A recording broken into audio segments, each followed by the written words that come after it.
ఓం శ్రీ గురుభ్యో నమః. ఓం శ్రీ సరస్వత్యై నమః. ఏబీబీ సుబ్బారావు గారి ఆధ్యాత్మిక బృందం వారి సౌజన్యంతో కార్తీక పురాణము 13వ అధ్యాయము కన్యాదాన ఫలము.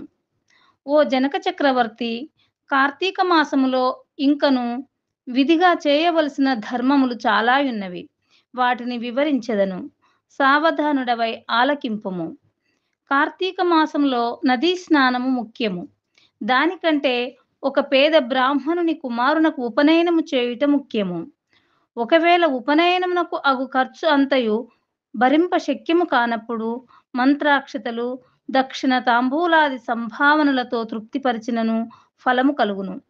ఈ విధముగా ఒక పేద బ్రాహ్మణుని బాలునికి ఉపనయనము చేసిన ఎడల ఎంతటి మహాపాపములు చేసియున్నను ఆ పాపములన్నీయు పోవును.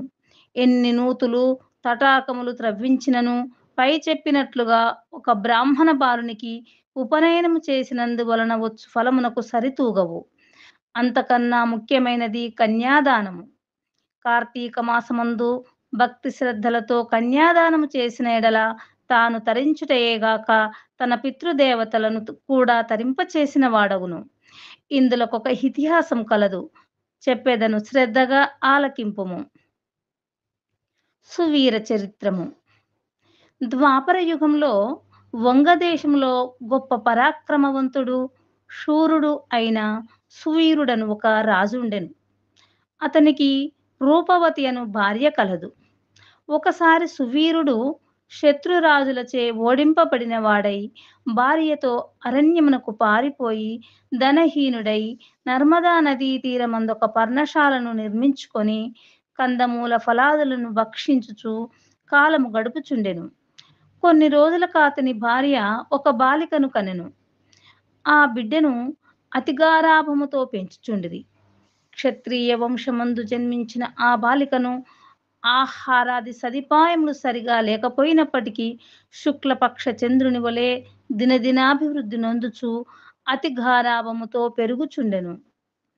ఆమె చూచువారలకు కనుల పండువగా ముద్దులలకు మాటలతో చాలా ముచ్చటగా ఉండెను.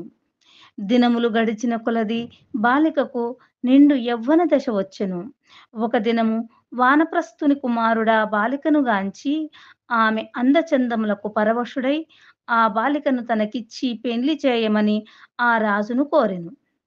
అందులకా రాజు, ఓ మునిపుత్ర, ప్రస్తుతము నేను కడుబీద స్థితిలో నున్నాను. అష్టదరిద్రములు అనుభవించుచున్నాను. మా కష్టములు తొలుగుటకు గాను నాకు కొంత ధనమిచ్చిన ఎడల నా కుమార్తెనిచ్చి పెండ్లి చేతునని చెప్పగా తన చేతిలో రాగి పైస అయినను లేకపోవుటచే బాలిక పైనున్న మక్కువతో ఆ మునికుమారుడు నర్మదా తీరమున కుబేరుని గూర్చి ఘోర తపమాచరించి కుబేరుని మెప్పించి ధనపాత్ర సంపాదించెను. రాజు ఆ పాత్రను పుచ్చుకొని సంతోషించి తన కుమార్తెను మునికుమారుడికిచ్చి పెండ్లి చేసి నూతన దంపతులనిద్దరిని అత్తవారింటికి పంపెను. అటులా మునికుమారుడు భార్యను వెంట పెట్టుకొని వెళ్ళి తల్లిదండ్రులకు నమస్కరించి అంతవరకు జరిగిన వృత్తాంతమంతయు చెప్పి భార్యతో సుఖము అనుభవించుచుండెను. సువీరుడు మునికుమారుడిచ్చిన ధనపాత్రను తీసుకొని స్వేచ్ఛగా ఖర్చు పెట్టుచు భార్యతో సుఖముగా ఉండెను. అటుల కొంతకాలం జరిగిన తర్వాత ఆ రాజు భార్యామణి మరొక బాలికను కనెను. ఆ బిడ్డకు కూడా యుక్త వయస్సు రాగానే మరలా ఎవరికైనా ధనమునకు అమ్మవచ్చునన్న ఆశతో ఎదురుచూచుచుండెను. ఒకానొక సాధు పుంగవుడు తపతీ నదీ తీరము నుండి నర్మదా నదీ తీరమునకు స్నానార్థమై వచ్చుచు దారిలోనున్న సువీరుని కలుసుకొని, ఓయి, నీవెవ్వడవు? నీ ముఖవర్చస్సు చూడ రాజవంశమునందు జన్మించిన వానివలెనున్నావు. నీవి అరణ్యమందు భార్యాబిడ్డలతో వసించుటకు కారణమేమి అని ప్రశ్నించగా సువీరుడు, మహానుభావా, నేను వంగదేశమును ఏలుచుండెడి సువీరుడను రాజును. నా రాజ్యమును శత్రువులు ఆక్రమించుటచే భార్యా సమేతముగా ఈ అడవిలో నివసించుచున్నాను. దరిద్రము కంటే కష్టమేదీనూ లేదు. పుత్రశోకము కంటే గొప్ప దుఃఖము లేదు. అటులనే భార్యా వియోగము కంటే గొప్ప సంతాపము మరొకటి లేదు. అందుచే రాజ్యభ్రష్టుడైనందున ఈ కారడవిలోనే సకుటుంబముగా బ్రతుకుచున్నాను. నాకు 2 కుమార్తెలు.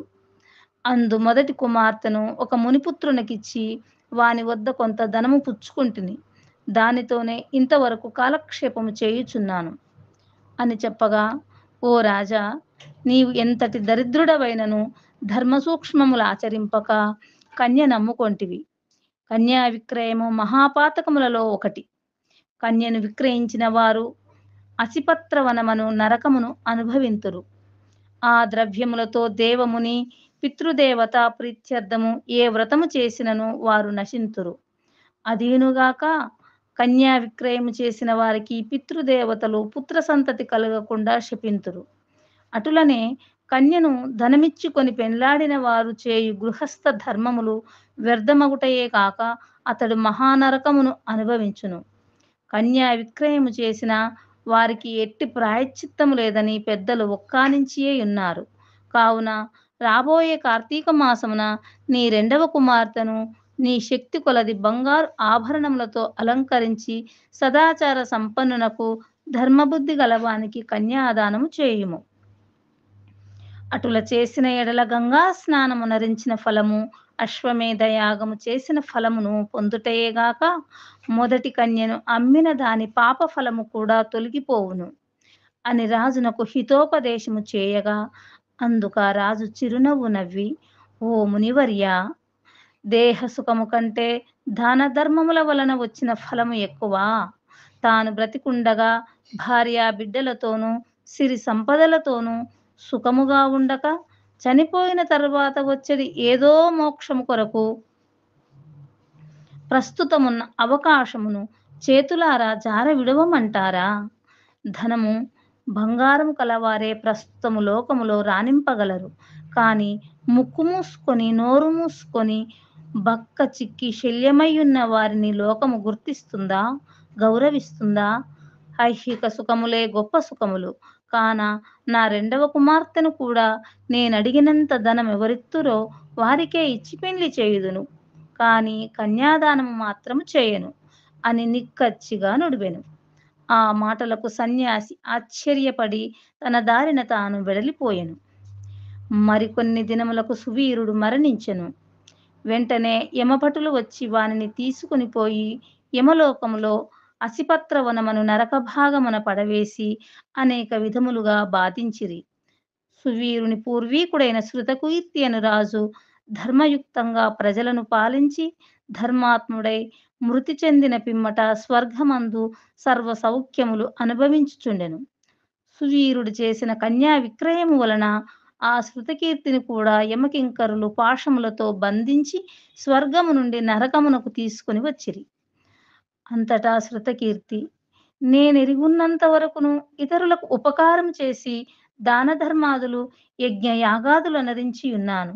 నాకీ దుర్గతి ఏల కలిగే అని మనమునందు అనుకొని నిండు కొలువు తీరియున్న యమధర్మరాజు కడకేగి నమస్కరించి, ప్రభు, నీవు సర్వజ్ఞుడవు, ధర్మమూర్తివి, బుద్ధిశాలివి, ప్రాణికోటినంతను సమంగా చూచుచుందువు.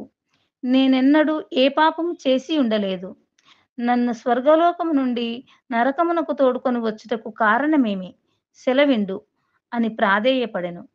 అంత యమధర్మరాజు శృతకీర్తిని గాంచి, శృతకీర్తి, నీవు న్యాయమూర్తివి, ధర్మజ్ఞుడవు, నీవెటువంటి దురాచారములు చేసి ఉండలేదు. అయిననేమి, నీ వంశీయుడగు సువీరుడు తన జ్యేష్ఠపుత్రికను ధనమునకు ఆశించి అమ్ముకొనెను.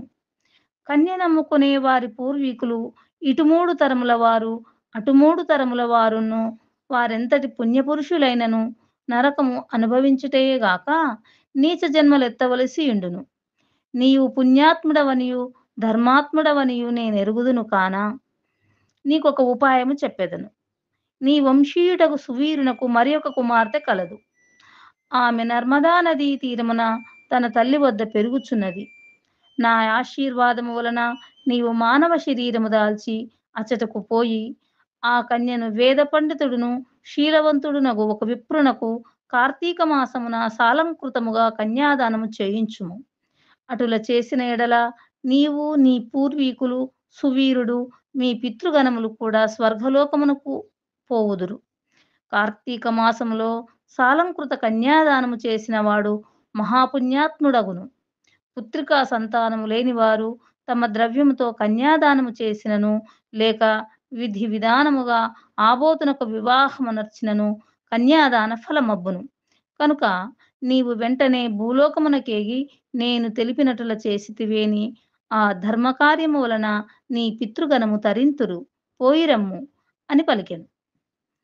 శృతకీర్తి యమునకు నమస్కరించి సెలవు తీసుకొని నర్మదా తీరమున ఒక పర్ణకుటీరములో నివసించుచున్న సువీరుని భార్యను, కుమార్తెను చూసి సంతోషపడి ఆమెతో యావత్తు విషయములు వివరించి కార్తీక మాసమున సువీరుని రెండవ కుమార్తెను సాలంకృత కన్యాదాన వివాహము చేసెను. అటుల కన్యాదానము చేయుట వలన సువీరుడు కూడా పాప విముక్తుడై స్వర్గలోకములోనున్న పితృదేవతలను కలుసుకొనెను. కన్యాదానం వలన మహాపాపములు కూడా నాశనమగును. వివాహ సమయంలో వారికి మాట సహాయము చేసినను పుణ్యము కలుగును. కార్తీక మాసమున కన్యాదానము చేయవలెనని దీక్షభూని ఆచరించిన వాడు విష్ణు సాన్నిధ్యము పొందును. శక్తి కలిగియుండి ఉదాసీనత చూపవాడు శాశ్వత నరకమునకేగును. ఇట్లు స్కాంద పురాణాంతర్గత వశిష్ట ప్రోక్త కార్తీక మహత్యమందలి త్రయోదశాధ్యాయము 13వ రోజు పారాయణము సమాప్తము. ఓం నమ శివాయ.